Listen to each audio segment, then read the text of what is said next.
1654th episode of नागपुर's most happening Facebook live show जिसका नाम है राज की बात, विमेन ऑफ द ईयर के साथ। महिला वो जो ना ही सिर्फ खुद को आगे बढ़ाए, लेकिन महिला वो जिनके साथ एक परिवार, एक समाज आगे बढ़े।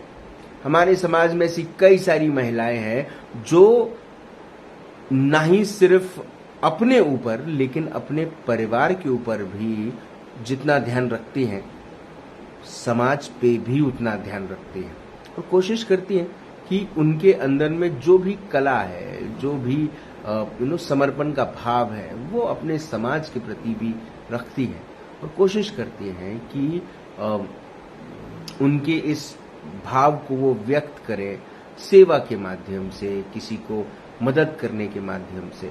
और ऐसी महिलाओं से सीखकर, उनकी जिंदगी और उनकी जर्नी को समझकर कई सारी महिलाएं प्रेरित होती हैं और उनके साथ उनकी राह पर चलने की कोशिश करते हैं।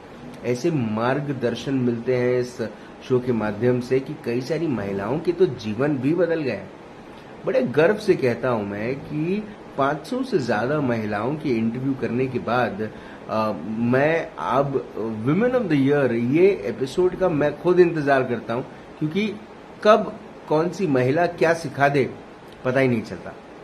धन्यवाद करता हूं मैं पारेख ब्रदर्स जूलर्स का, जो ये पूरी की पूरी कोशिश कर रहा है महिलाओं को खूबसूरत बनाने के लिए। एक तो ज्वेलरी से, डेफिनेटली पारेख ब्रदर्स 1947 से अब तक महिलाओं को खूबसूरत बनाने का काम कर रहा है with the best of jewellery and design. Now they have this store at Shankar Nagar also. लेकिन एक कोशिश ये भी कर रहा है कि ऐसी कहानियों को आप तक पहुंचाकर राज की बात के माध्यम से प्रेरित करने का काम कर रहा है। मैं धन्यवाद करता हूं स्टाइलिक्स का, kitchens and wardrobes by Stylix, one brand. अगर आप एक घर बना रहे हैं और आपको आपके घर में अच्छे किचन चाहिए, अच्छे वार्डरोब चाहिए, तो आपको स्टाइलिक्स इनसे कांटेक्ट करना पड़ेगा। ऑरेंज सिटी हॉस्पिटल, नागपुर का हॉस्पिटल हम सबको पता है। Live fit with Pooja Shelke, मैम्पी reusable diapers for children and Pehnava. This show is supported by पहनावा।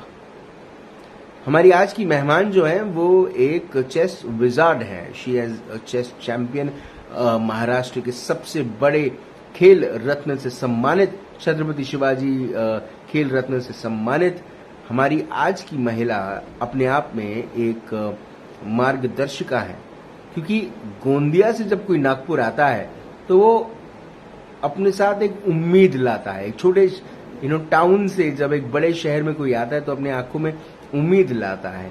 लेकिन गोंदिया से जब अर्चना जी हमारी जो मेहमान है आज की, वो जब आई थी तो अपने साथ क्या लाई थी, चलिए उनसे बात करते हैं और उन्हें जानते हैं। हमारी आज की women of the year, please welcome Mrs Archana Bendre ma'am. Ma'am नमस्कार।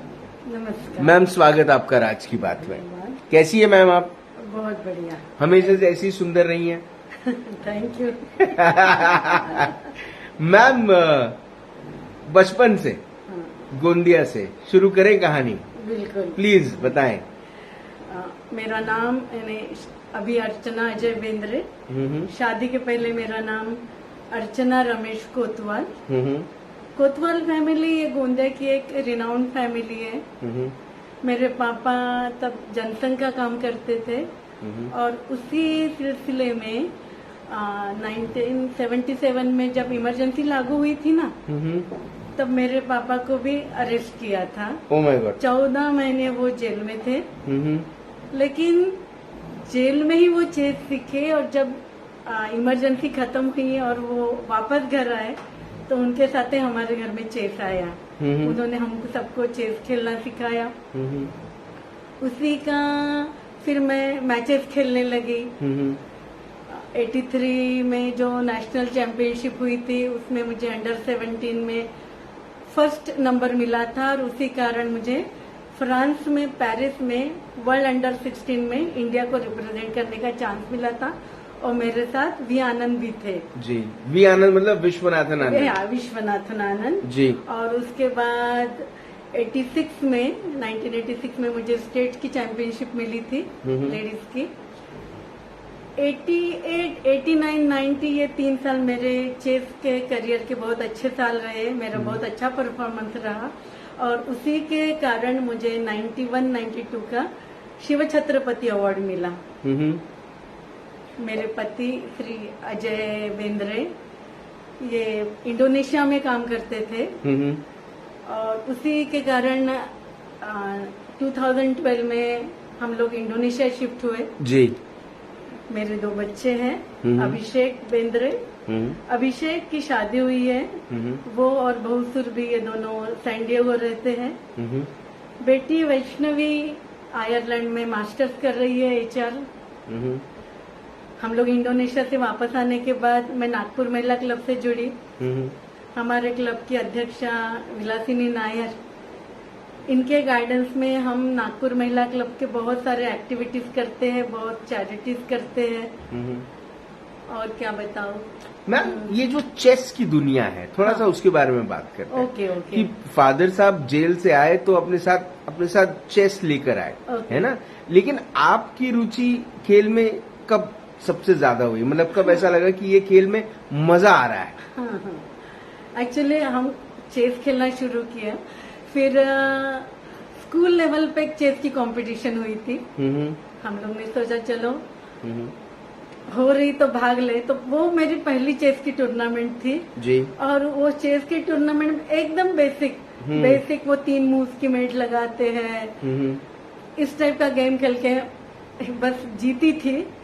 और तब नागपुर के गोंदिया के जो चेस प्लेयर तब के श्री अभय अग्रवाल, वो महाराष्ट्र चैंपियन थे, फिर दीपम पटेल और दिलीप जैन, इन्होंने मेरा गेम देखा। और वही साल गोंदिया में एक स्टेट लेडीज चैंपियनशिप हुई थी, ये 1982 की बात है। तो स्टेट लेडीज चैंपियनशिप हो रही है, गोंदिया के कुछ प्लेयर्स रहना चाहिए, इसलिए हम लोग वो टूर्नामेंट खेलने के लिए गए। तब ना हमको टूर्नामेंट के रूल्स मालूम थे। और वो टूर्नामेंट में ऐसा हुआ कि तब की इंडिया नंबर 4 पुष्पलता मंगल एक कोल्हापुर की प्लेयर थी जी, उसके साथ मैंने गेम जीता। Oh my God. हाँ, और वो गेम जीतने के कारण हम जो गोंदिया के प्लेयर थे उनका ध्यान मेरे तरफ गया और उनको लगा कि इसमें कुछ स्पार्क है, इसको चेस सिखाना चाहिए। और तब उन्होंने मुझे थोड़ा थोड़ा चेस सिखाना शुरू किया। उसके बाद तुरंत ही 1983 में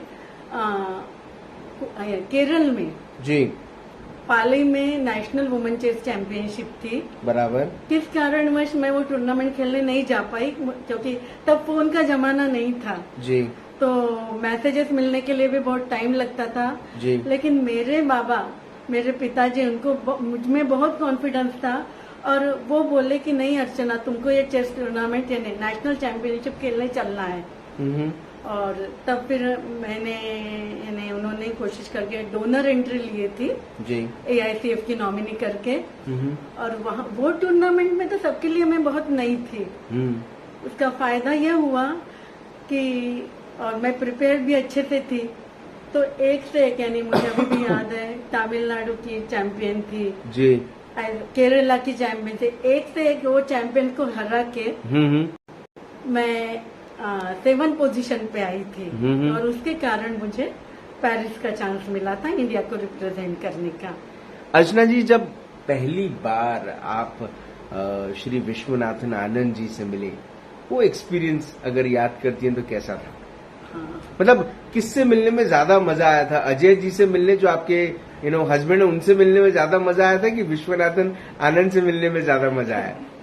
दोनों एक्सपीरियंस टोटली अलग अलग है।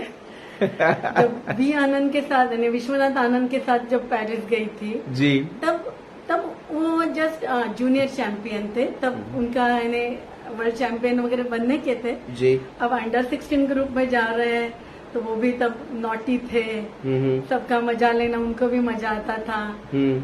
और अच्छा रहा, उनके साथ एक्सपीरियंस बहुत अच्छा रहा। उन्होंने बहुत टिप भी दी थी कि गेम्स कैसा खेलना चाहिए, क्या खेलना चाहिए।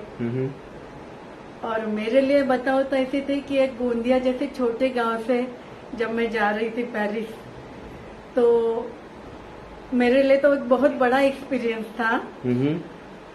मुझे मोशन सिकनेस वगैरह भी इतना था, तो सबने मुझे डराया था कि अर्चना बस की तकलीफ होती है तो तुमको फ्लाइट में तकलीफ होने वाली है। बराबर। तो मैं बहुत डर के गई थी।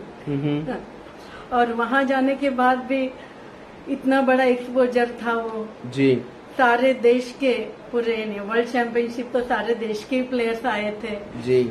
तो उनसे मिलने का वगैरह एक अलग ही मजा था। बहुत अच्छा एक्सपीरियंस रहा था। मैम फिर नागपुर आना कैसे हुआ? क्या आप सिर्फ विवाह के लिए नागपुर आई या फिर? हाँ, शादी के बाद ही मैं नागपुर आई हूँ। और मेरे शादी के बाद पहले हम लोग पनवेल में थे, फिर मेरे हस्बैंड ने जॉब चेंज किया और यहाँ इंडोरामा ज्वाइन किए, उस कारण मेरा नागपुर आना हुआ। तो मैम हस्बैंड आपके अजय जी तो अपने करियर के पीछे लगे थे, उन्हें अपने आप को सेटल करना था और परिवार के जितनी भी उनकी जरूरतें थी उन जरूरतों पे खरा उतरना था। लेकिन एक तरफ आपके भी तो सपने थे, आप भी तो खेल में इतनी माहिर खिलाड़ी थी।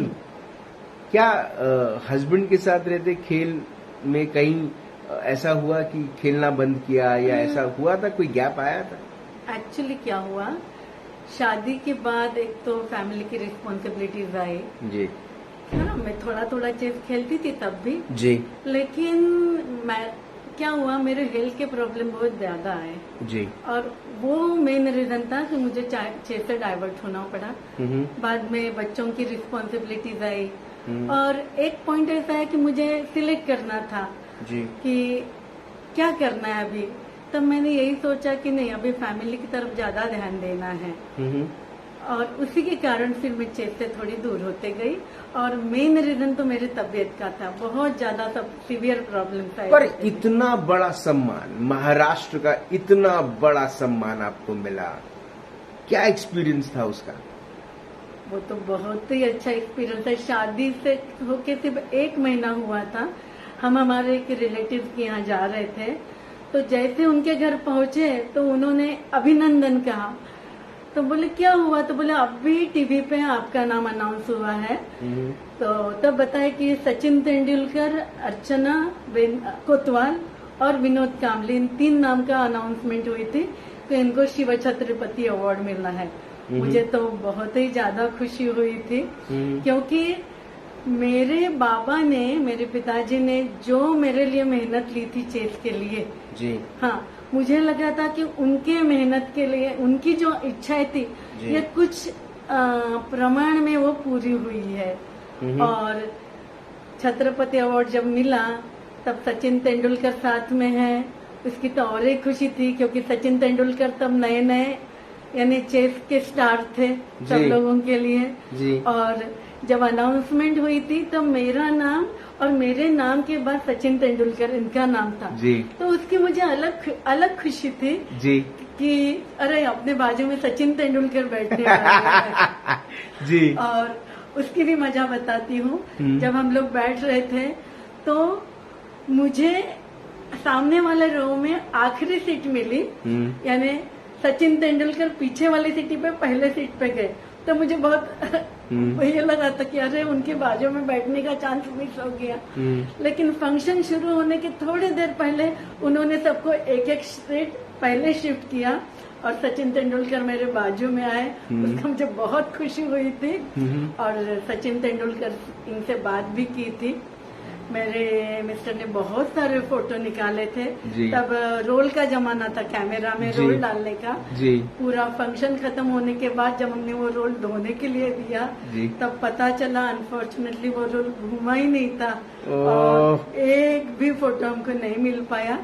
बाद में कांटेक्ट करके हमने 2-3 फोटो जमाए थे, मिलाए थे, लेकिन बहुत बढ़िया एक्सपीरियंस था वो। मेरा आपको वचन है मेरे शो पर, जिसे मैंने जीवन में सचिन तेंदुलकर के साथ इंटरव्यू करने के लिए मैं जाऊंगा, हाँ। मैं आपको एक फोन जरूर करूंगा, बिल्कुल है ना, हाँ। और मैं या आपकी बात सचिन तेंदुलकर से करवाऊंगा या आपका फोटो फिर से करवाऊंगा, बिल्कुल ठीक है। कोशिश, चलिए याद रहेगा मुझे, है ना। ओके, मेरे को एक चीज बताइए अर्चना जी, ये जो खेल है चेस, है ना, जिसके लिए आपको छत्रपति शिवाजी महाराज का जो खेल रत्न सम्मान है, ये महाराष्ट्र प्रदेश से मिला है। हाँ।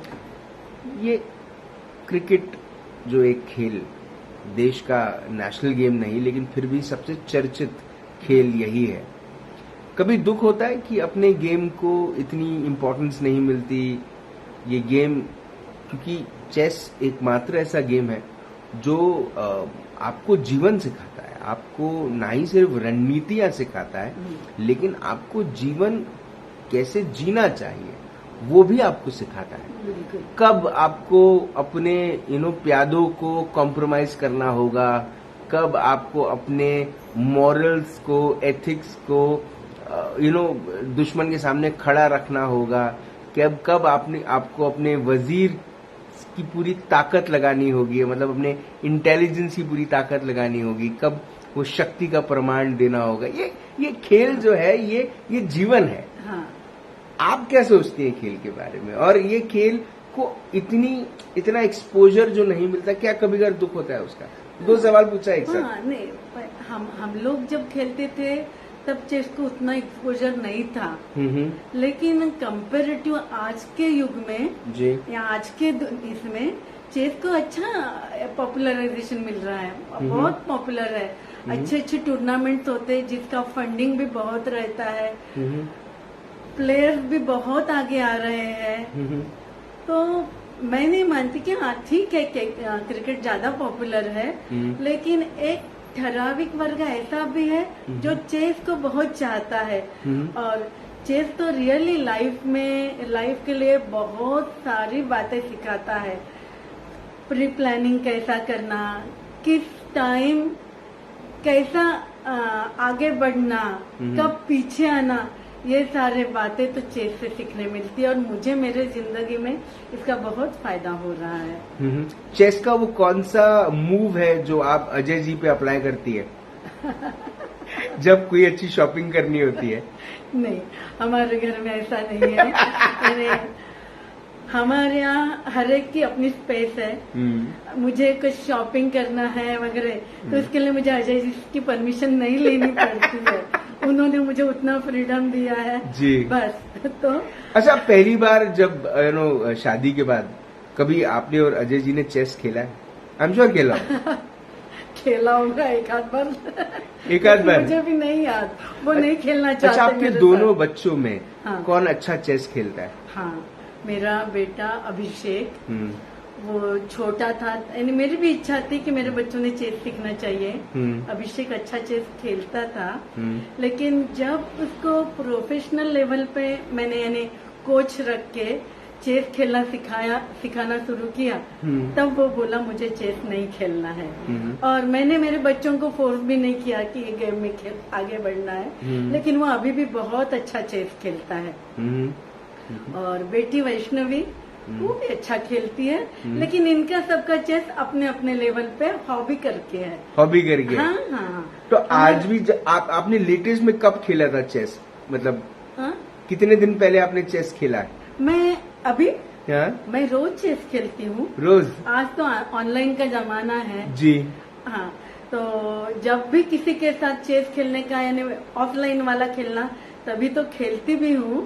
नहीं तो जब भी मुझे, आजकल ऑनलाइन में 10-10 मिनट का भी गेम खेल सकते हो, जब भी चांस मिलता है मैं ऑनलाइन का गेम, दिन में 4-5 गेम तो होते ही है चेस के।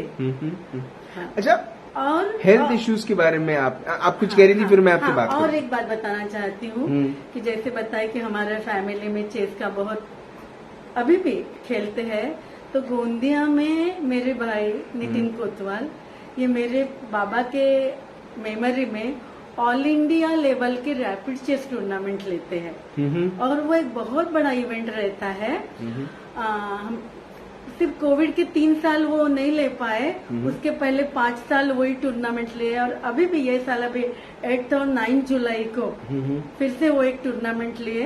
और वो टूर्नामेंट लेने के पीछे एक ये भी रहता है कि हमारा फैमिली गेट टुगेदर रहता है जी, और वो टूर्नामेंट के लिए सारे हमारे फैमिली के आते हैं, और वही उसके कारण एक फैमिली बॉन्डिंग भी है। और मैं गर्व के साथ कहना चाहूंगी कि मेरे ससुराल के और मेरे मायके के सारे लोग, हम लोग बहुत अटैच्ड है एक दूसरे से।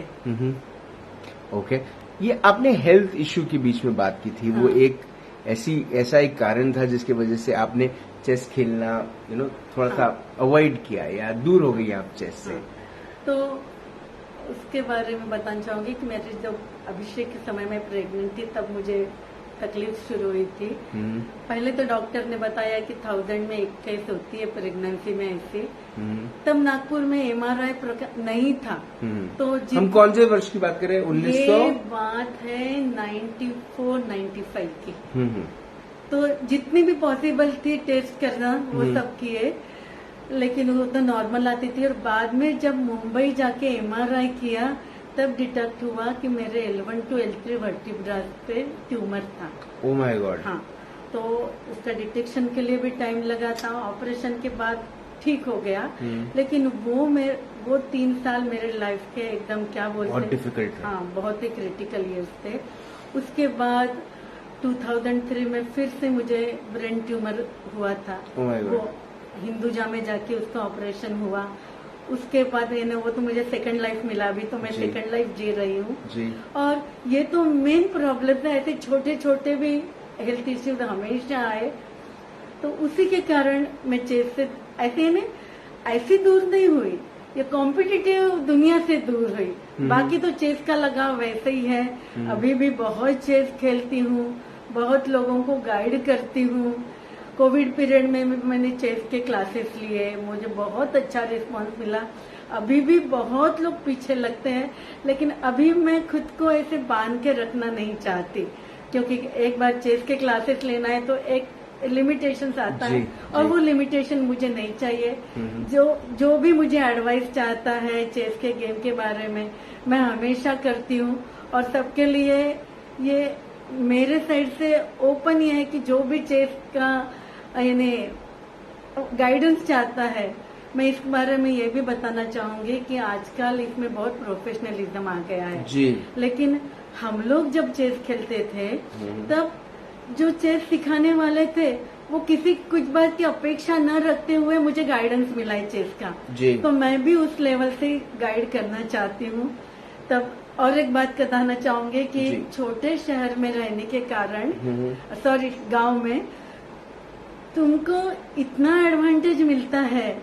मैं जब गोंदिया में थी हमारे DB साइंस कॉलेज में, और मुझे इंडिया को रिप्रेजेंट करने जाना था जी।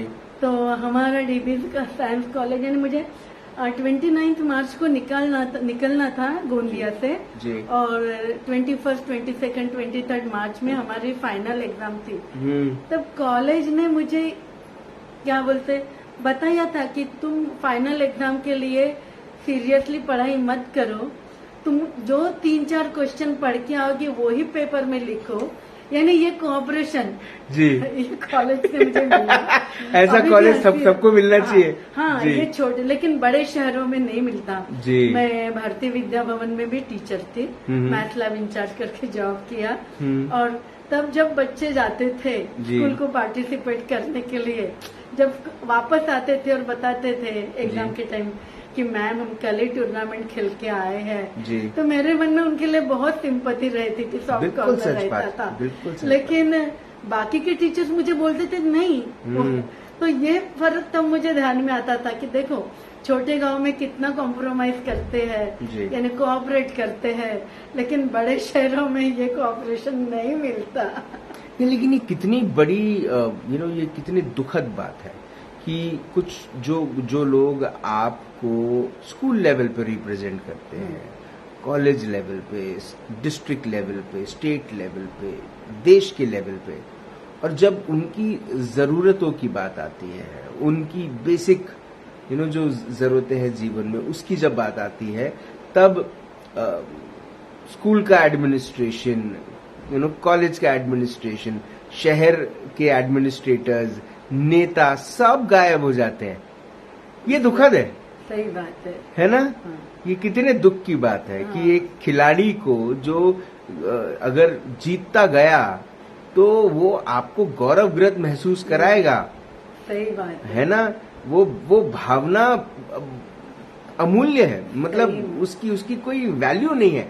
वो इतनी इतनी वैल्यूएबल चीज है कि उसकी क्या कीमत लगाए। लेकिन हाँ, उनको जब वो लोग इतना कर रहे हैं तो उनको कोऑपरेट करना चाहिए। एडमिनिस्ट्रेशन बोलो, टीचर्स बोलो, वहाँ लोकल जो है उन लोगों ने सही में कोऑपरेट करना चाहिए उनको आगे बढ़ाने के लिए। सपोर्ट हम देखते करना हैं चाहिए। हमारे आज भी नेशनल कबड्डी प्लेयर्स जब वर्ल्ड कप जीत कर लेकर आए थे, तब भी उनके साथ किस किस्म का व्यवहार हुआ था। ऑटो में वो लोग वापस आए। हाँ, तो ये लेकिन आज मोदी जी के युग में मुझे लगता है उनको बहुत प्लेयर्स को बहुत सपोर्ट मिल रहा है। सपोर्ट मिलता तो रेसलर्स वो मैदान में बैठते नहीं, अर्चना जी। उसमें बहुत सारा पॉलिटिक्स भी है और इस बारे में लेकिन खेल में भी पॉलिटिक्स आ चुका है। हाँ, दुख है ये। गेम में बहुत पॉलिटिक्स है, बहुत पॉलिटिक्स है, आपको अंदाजा नहीं आता। मैं एक बात बताना चाहूंगी, मुझे जब छत्रपति अवार्ड मिला जी, हाँ, तब भी मेरे से जो नीचे लेवल के प्लेयर्स थे उनको छत्रपति अवार्ड मिल चुका था और मुझे नहीं मिला था।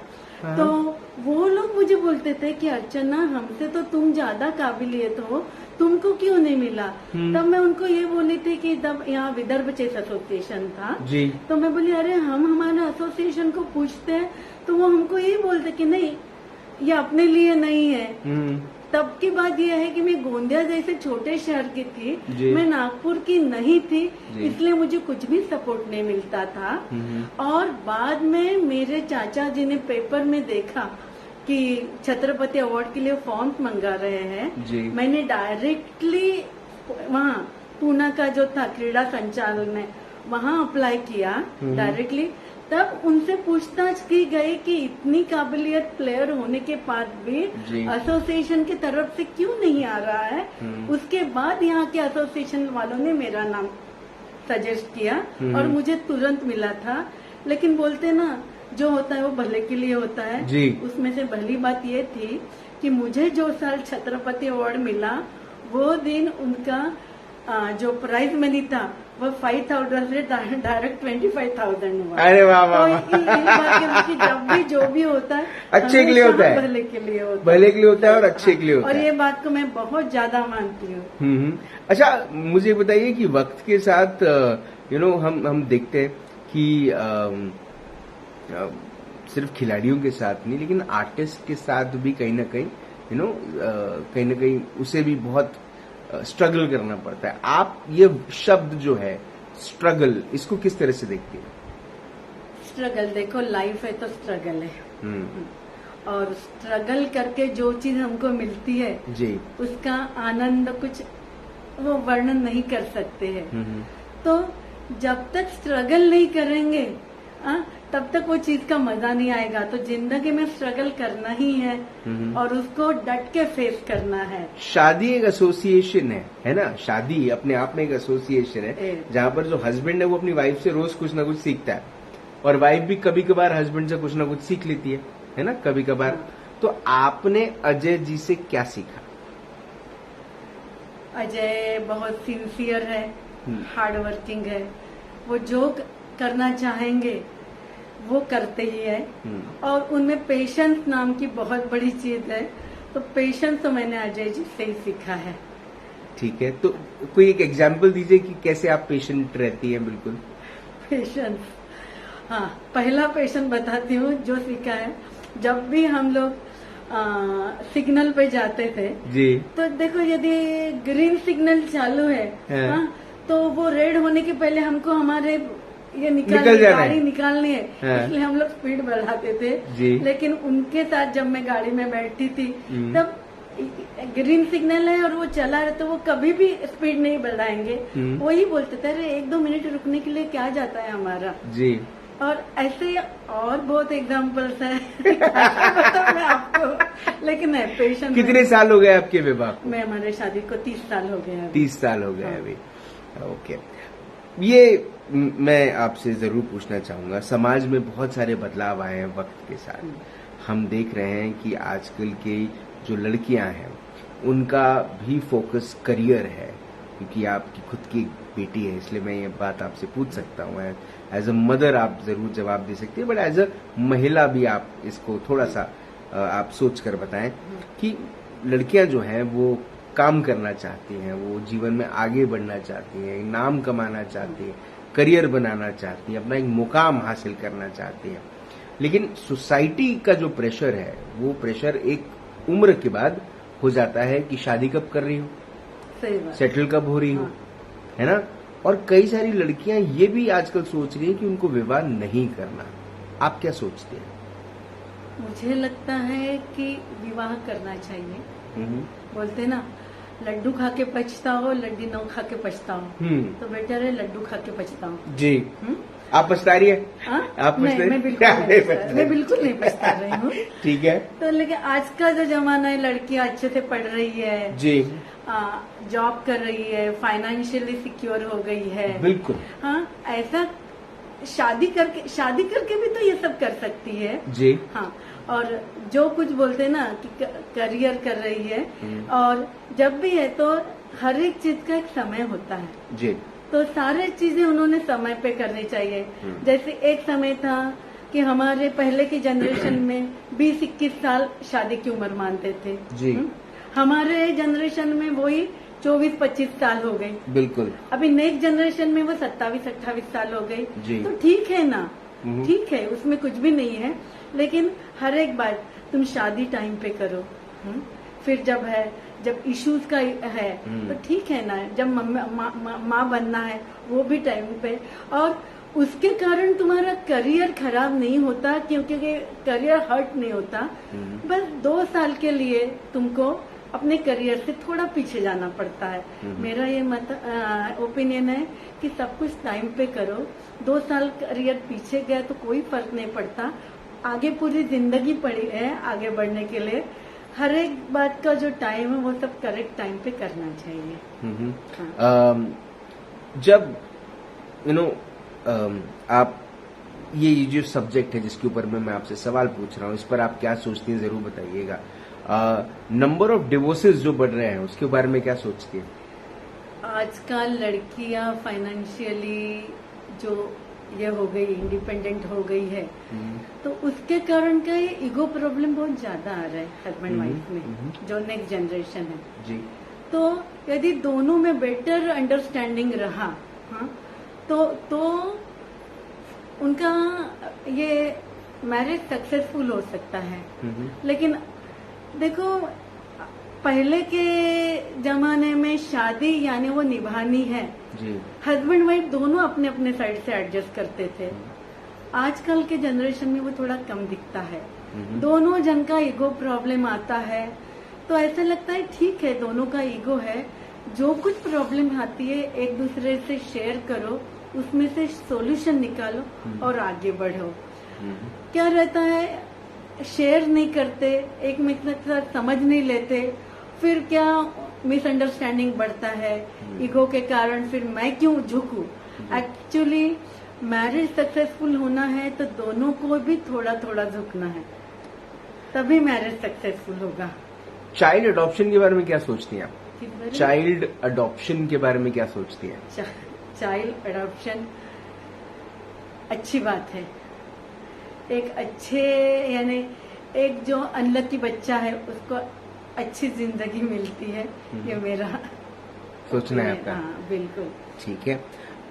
अगर ये मेरा आखिरी सवाल होगा, अगर जिंदगी की एक सुनहरी किताब लिखी गई, उस किताब के सुनहरे पन्ने पर ये नाम लिखा गया अर्चना कोटवाल बेंद्रे, तो उसके नीचे कौन सी ऐसी लाइन, कौन सा ऐसा थॉट लिखा रहेगा, या कौन सी ऐसी बात लिखी रहनी चाहिए जिसके बाद लोग जब भी उसे पढ़ें आपको याद करें?